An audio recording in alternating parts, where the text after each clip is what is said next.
Hello and welcome to this special interaction which we are having with Mr. Parekh of EY, who heads the tax department there. Of course, a variety of confusion on various announcements as far as the interim budget is concerned.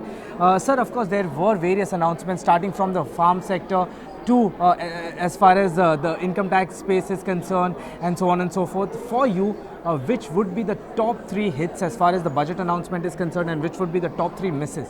See, I think farmers package was expected.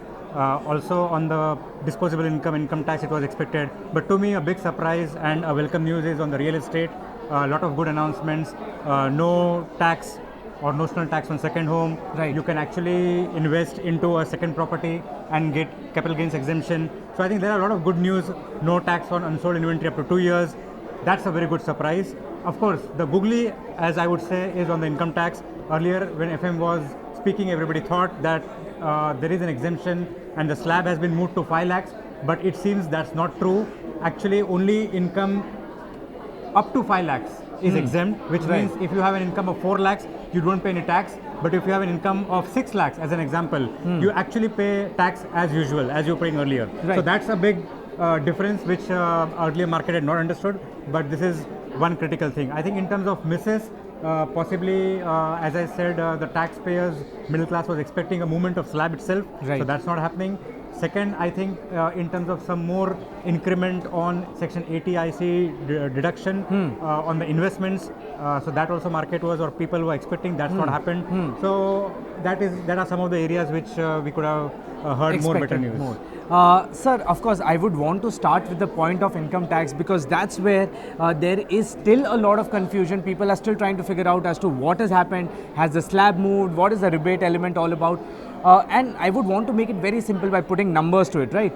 Let's say for an individual, if his income is 6 lakhs, right, he can get exemptions up to 2 lakhs through ATC, ATD, and if he can get his income up to 5 lakh or below, then there is no tax. Is that right? Is my understanding right on this one? So we are still reading the fine print, but what you said seems to be correct. If the final taxable income is less than 5 lakhs, then it seems that there will be a no tax situation. No tax, complete Yes, rebate, 100% that's correct, rebate. Yes. But in a similar situation where my income is, let's say, 8 lakhs, I of course can get exemptions of 2 lakhs under various tax exemption provisions and bring it to 6 lakhs. In that case, how does the whole scenario work? In that case, it seems that the slab remain as they were earlier, 2.5 lakhs and so on. So there seems to be no change in life. This is subject to further reading of the fine print. Memorandum is not yet out, so we need to wait for that. Right. So in the situation which I mentioned, if the salary is about 8 lakh, after deduction my salary, the taxable salary becomes 6 lakh, which comes in the second slab if I'm not wrong. That's so right. the tax charge would be Doesn't 2.5%, which is the second slab, on 6 lakh, which is the taxable income, That's right.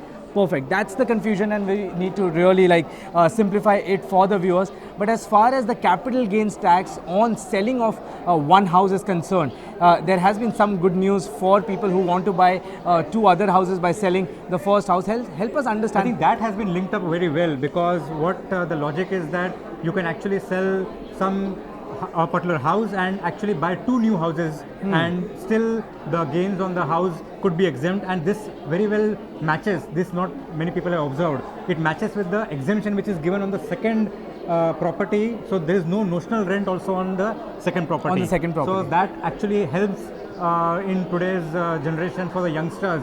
For bigger families having 2 sons, 1 son, 1 daughter, to buy separate house for the children, or 2 brothers separating and so on. So I think it's a very welcome practical move on the part of the government. Right. Of course, again, to simplify this in the best possible way, if let's say one particular house was bought at for 2 crore rupees, let's say, it's been sold for 4 crore rupees, which means the capital gains tax is 2 crores.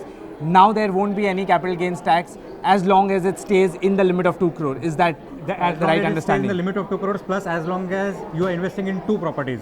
Earlier, to save tax on that, you had to invest in 1 property. Right. But now you can actually split that and buy 2 houses of 1 crore each.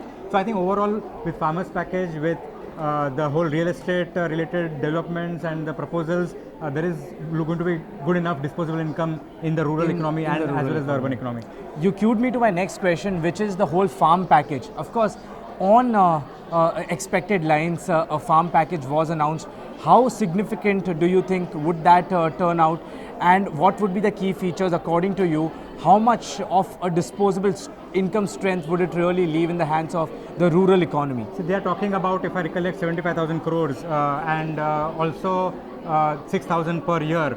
So it's a very decent amount of package which has been announced. Couple that with interest subvention up to 3 plus 2%. So I think overall, and husbandry being included now, animal husbandry and so on, Right. fisheries been included. So I think on the interest subvention. So I think overall it is a good package, and I'm sure that the tier 2, tier 3 towns and economies and the rural economy will be benefited because of that. Okay, one last question, and one very interesting element of the budget when it comes to income tax scrutiny and filings. No human intervention. That's the point to which the government is moving. So this is a very significant point which you made, because the biggest change is this on ground.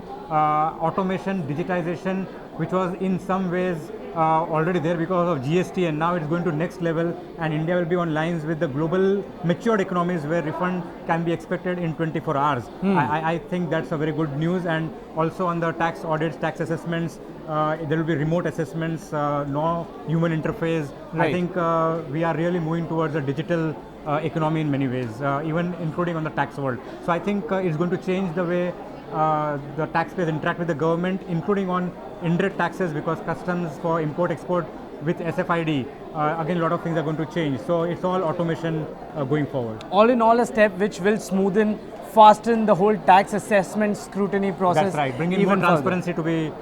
Transparency is the biggest takeaway out of this advantage particular of move. automation. True. So yes, from the conversation, a lot of hits, some misses as far as the interim budget is concerned. That's all for now, but do keep watching this space for more updates.